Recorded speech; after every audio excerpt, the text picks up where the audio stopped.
Welcome to the Jamodi Podcast. We are all surrounded by amazing coaches and leaders. So let's get an inside look at not just what they do, but how they do what they do. After all, becoming the best versions of ourselves is Jamodi, just a matter of doing it. Are you ready to level up your team skill development? Well, Bology is here to support you in driving accountability and skill development. The Bology app is more than just tracking. It's a resource for enhancing skills, knowledge, and mindset across your program. Join coaches all across the country using Bology to simplify training and empower your athletes. Let's build consistency, accountability, and skill development together.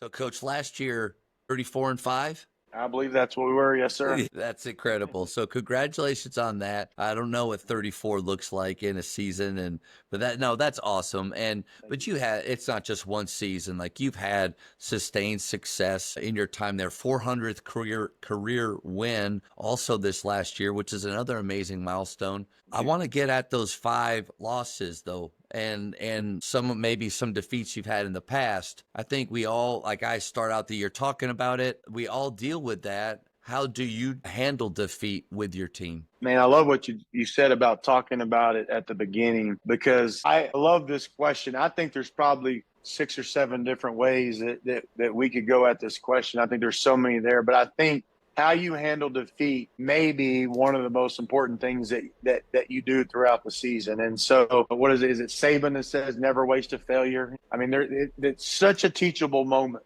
You know, I mean, that's how you're better in March than you were in November. And I intentionally schedule defeats. That if you win those games, great. It's going to be hard. Yeah. If we're not on point in all these things that we need to be on point, and we're not going to win. And so I've never, and I'm, like I said, there's different ways to go about it, but I know coaches, and I got some good friends, and they're just like, that's too much for us. And I've never felt that. Like, we'll play anybody, anytime, anywhere, just because I enjoy the competition of it. But more so, I believe that's where you learn and that's where you grow. And so if I can sacrifice a November loss for a March win, and I'm doing that every single time. And so there's so much that you can learn from failure. You know, I'm probably a little bit more old school, and I think it just comes up with the way I was raised. You know, my dad was competitive, and first of all, there's boundaries and lines, right? There's losing with class. You know, I mean, there's doing things the right way. I'm not justifying bad behavior or wrong behavior, or a win at all costs mindset. But this idea was instilled in me early, like, it's not acceptable to not do everything physically and mentally that you can do to be successful. Like, you're cheating yourself, you're cheating others. Why would we play a game if we're not going to try to win it? And so I was always kind of raised that way. And then the coaches that I played for in high school and college, like, it's not me, but these coaches were winning coaches. Like, we won district championship or a conference championship and played regional tournaments, national tournaments every year. And so I say that not to say anything about me, but to say, when we did lose, it was different. It wasn't the norm. And so it just wasn't your average Wednesday or your average Saturday. And so there was those practices when you get home. There was those miserable 3-hour film sessions. There was those practices from Hades. There was the runnings. There was the, we're running for every turnover. We're running for every, bad attitude or negative reaction. So that my growing up was in that type of experience. And so that I probably lean towards that way a little bit. But it's not the first way I've answered it, but it really depends on the situation. Early on, 12, 13, 14 years ago, we went and played Flower Mound Marcus with Marcus Smart and Phil Forte and those guys. And I wasn't throwing any chairs after that L that we took of a teaching session. If it's an older team, more experienced team that's been there, done that you can trust. I mean, I returned 7 guys that played in the Final Four last year.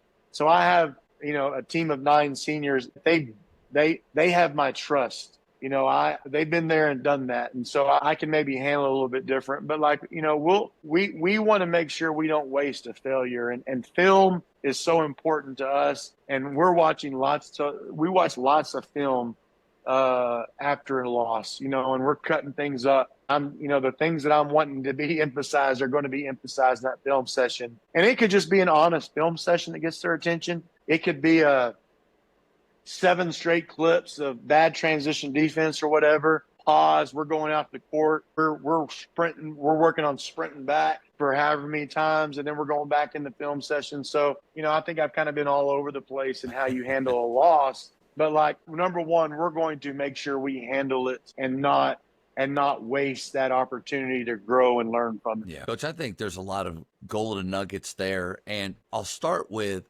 appreciating your honesty with acknowledging the way that you were raised, but then also the coaches you played for and probably some of the guys maybe you worked for early on helped to shape a little bit of the way that you go about it now. I also don't think that there is just one way to do that. I mean, obviously, like the 30 minutes after a game and you're just cussing them out, and when all they want to do is go eat, they already feel bad enough. I'm going to say you, but anybody doing that, like, okay, you could say maybe that's not the best use of your time. But I do think you nailed it. I don't think every situation is the same. And I think you got to know your team and you got to know what they need. I think you need to know what they need. Do they need a day off? Do they need if there's green, yellow, and red practices, okay, are we on a green day? Hey, man, let's go. Let's get up and down. Or you know what? This is a red day. That was a rough one.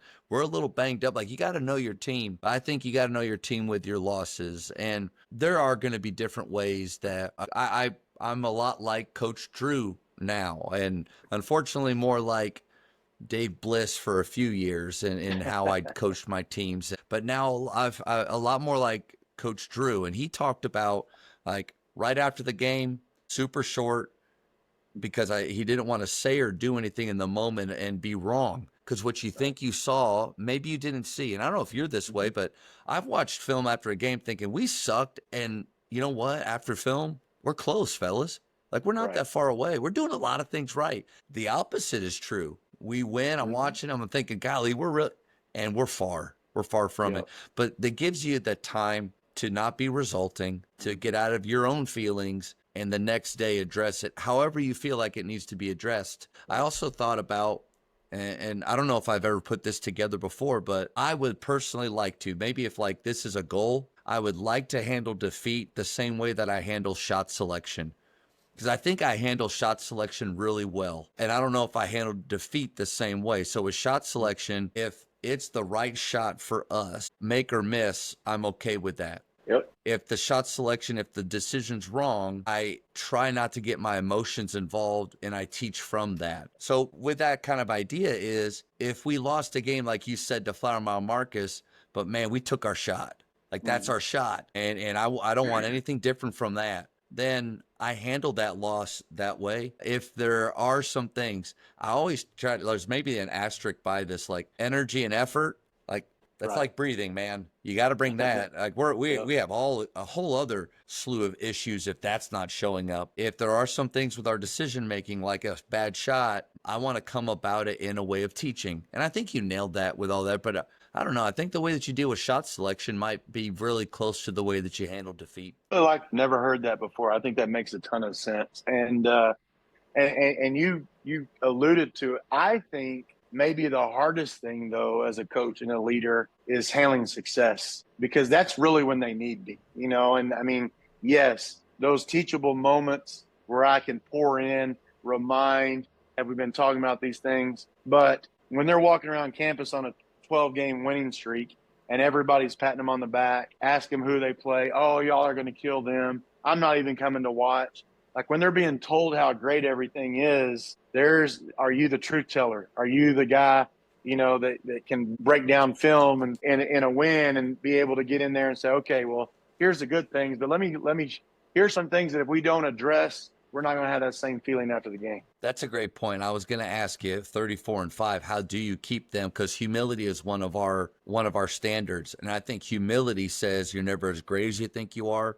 and you're never as bad as you think you are. Maybe that's perspective too, right? But I think maybe humility allows you to have the right perspective. So how do you, Coach? Because again, I've never been a part of a season like that except 25 years ago, and that's not the same as coaching. So how do you keep them focused and fresh when, man, they might start listening to a little bit of that praise?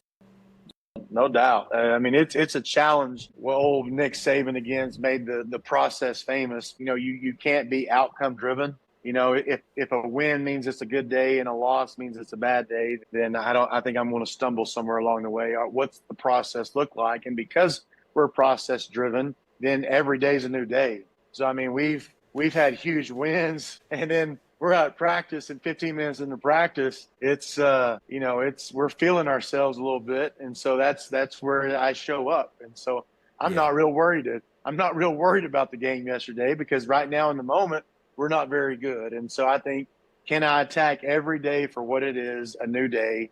And because you do it after a loss, right? Or you should. You lose, you're bad, effort wasn't good, you address it, you show it, you come at practice and the behavior's being corrected and you're seeing them make a change. You're not screaming at them about something that happened last night, when all of a sudden we've just taken 3 charges in a row. Our togetherness is exceptional. You're now praising those things and you're contrasting it with last night. Well, if I get a big win last night, what's that got to do with today's practice? If it's bad today, I'm addressing it. And so I think that's probably the best way that we stay humble. It goes right back to those 3 character pieces that you talked about. I think if those 3 are there, then it helps you to hold the line. And I want to just tell about a 1-minute story in case you or anybody thinks that, golly, he handles every loss like he does shot selection. And that's so, I got about, this was maybe 2 years ago. We were in a tournament, and we're a Christian school, overall, just incredible kids and good basketball players. And we're in a tournament, and we're playing an inferior team. It's first round of the tournament, and we're up 20 in the first half, and we finished the game up 20. We never built on it. And if anything, I really thought we were flat. I didn't feel any type of passion with what we were doing. No speed, no courageous shooting. And very frustrated after this win. And so I bring him over to the corner, and I did the opposite of everything I've just been talking about. And I just said, guys, listen, that's not enough.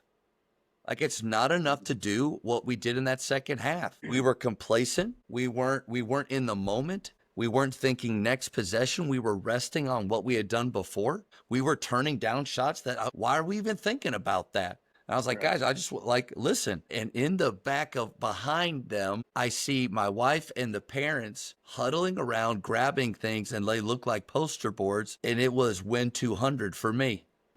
And they are walking over to celebrate. And I am not loud yelling, but I'm being I like to be positive. I choose positive. I choose joy. I was not. And I had to tell them, guys, listen here. Those parents have signs for me right there, but I don't care about that. It was we had to turn and we had to have a smile and do this stuff. And if you look at the picture, oh, look at the joy. I was just being like a prick in that last moment. Just not the coach that I want to be, And so, but man, what a great, it was a great reminder to me, in that moment of, man, there's bigger things than what just happened. And I felt like I needed to apologize. I don't know if you've ever felt like that. I need to apologize to those guys for just not being at my best. But it kind of made me chuckle. Here, I don't ever want to on this thing sound like I've got things figured out, because golly, I screw up all the time. That's hilarious. I love that. Thank you for checking out today's episode. Please take a moment to subscribe to this podcast, share it with your fellow coaches, and find us on social media for what's coming up next on the Jamodi Podcast. It's just a matter of doing it.